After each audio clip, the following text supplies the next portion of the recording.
Eu lembro que quando você mandou uma mensagem, pô, falando do Embrulha e tal, pra mim foi Eu mandei de fã mesmo. Eu acho que eu nem esperava isso. Eu lembro que você mandou, e aí eu tava fazendo um processo da Velha Companhia quando ele mandou. Falei, peraí, a Capoeta, e era um processo de pesquisa, e uma atriz tinha feito uma cena com uns textos que eram de poemas seus. E eu lembro que o Kiko perguntou, falou, cara, de quem é? O Kiko, né, maluco por poesia, falou, de quem que é esse poeta? Falou, é o Aca Poeta. Ele falou, quem que é?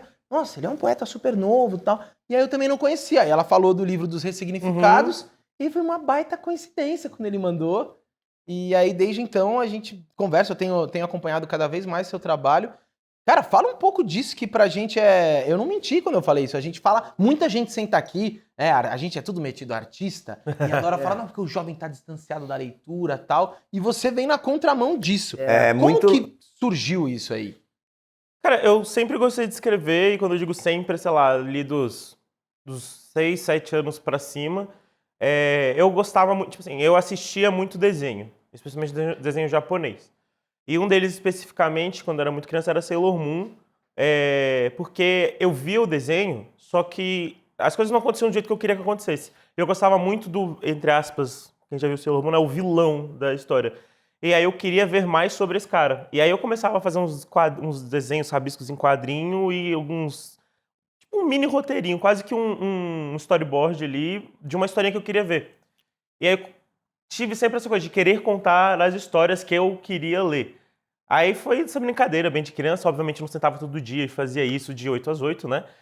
Mas eu fui crescendo nessa ideia, e ali quando cheguei nos 11 anos, que eu particularmente acho que é uma idade... eu não sei se, eu sei que você tem filho, não é? Tenho. Eu não sei se todos têm filhos. Eu tenho 3. Eu tenho uma. Então todos têm. Aí quando chega ali nos 10, 11 anos, eu respeito muito essa idade, porque pra mim é a idade em que a criança ela se sente velha demais pra ser criança, mas ela é nova demais pra ser adolescente, ela tem poucas independências, ela já entendeu o que é um pouco da independência e ela quer aquilo, mas ela não sabe o que vem com aquilo. Os sentimentos dela começam a aflorar mais ainda, porque naquela idade ela já entende um pouco mais do social, e a escola já é um espaço muito mais de sociedade, né? Então tem outras pessoas na vida daquela criança. Então pra mim ele é um turbilhão de coisa louca que ela começa a entrar em contato com muitos sentimentos novos, ou ela começa a olhar para os sentimentos que ela já sentia, mas ela não se dava conta. Foi bem ali o meu caso.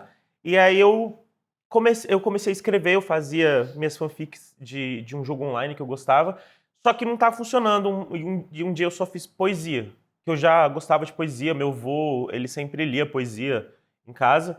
E aí eu fui fazer poesia e eu gostei, saiu, fluiu e eu senti um peso saindo de mim. Aí eu continuei com a poesia, fui fazendo poesia. Minha mãe, ela criou uma conta anônima num site que eu postava os textos para ficar me elogiando lá, sem eu saber que era ela. Que maravilha! E aí, um belo dia, assim, sabe, um pouco mais de ideia do que o mundo era e do futuro, né, ali uns 14, 15 anos, falava, o que você quer fazer? Pô, eu quero ser escritor, eu quero contar história. E aí eu fui investindo nisso daí, e felizmente aí com a internet isso meio que foi possível. Eu concordo que a internet dá uma afastada, talvez, da literatura de um escopo geral e talvez da literatura como uma parte mais tradicional. Só que ler, a gente está lendo muito texto, especialmente os jovens. Não sei, assim, pô, um jogo, dependendo do jogo, mas a boa parte deles tem texto pra caramba. É verdade. Tem história nos jogos, eles leem bastante, eles estão consumindo isso de várias outras formas. Lendo coisa... Mesmo no Twitter, vamos lá, no Twitter, não vou entrar em mérito do conteúdo, qual é o tipo de conteúdo que as pessoas estão lendo, mas são muitas palavras. Então, assim, há uma aproximação, sim, da leitura como ação, como atividade, né, de ler, só que aí a questão do conteúdo literário. E eu sou de 96, né, eu fui muito próximo de nascer com um computador em casa, uns 6 anos depois que eu nasci, a gente tinha um computadorzinho lá da família. Então era muito natural pra mim criar blog. Eu criei blog com 11 anos, tipo, tá na internet. Pra mim era um espaço natural de onde colocar textos.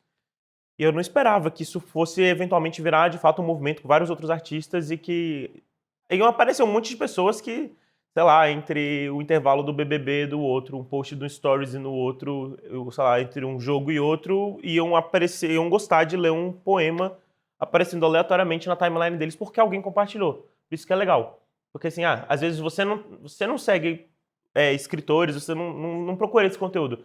Mas aí às vezes o Will segue. E aí o Will vai botar nos stories dele. Você é amigo do Will. E você vai abrir os stories do Will porque você costuma... Não, pô, meu amigo. Aí tu vai ver um texto. Ou seja, sem procurar, sem pedir, apareceu.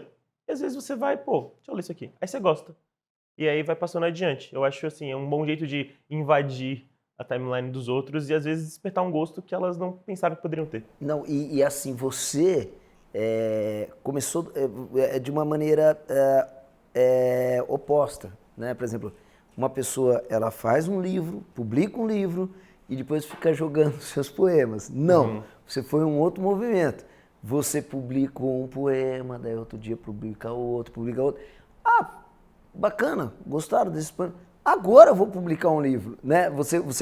Primeiro você joga nas redes sociais para depois falar assim, não, cara, pois funciona, agora eu vou fazer um livro disso. Quer dizer, talvez esteja nascendo uma outra forma de comunicação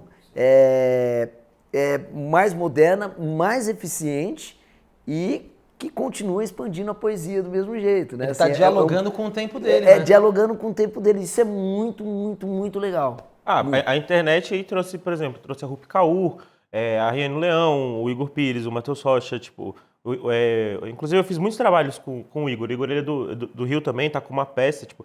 Ele foi um parceiro muito grande desde o início, ele é do Textos Cruéis Demais, para ser lido rapidamente. Mas assim, a gente tem vários expoentes, especialmente a Rupi Kaur, que é o maior expoente, eu acho que assim, da poesia que encontrou espaço no Instagram.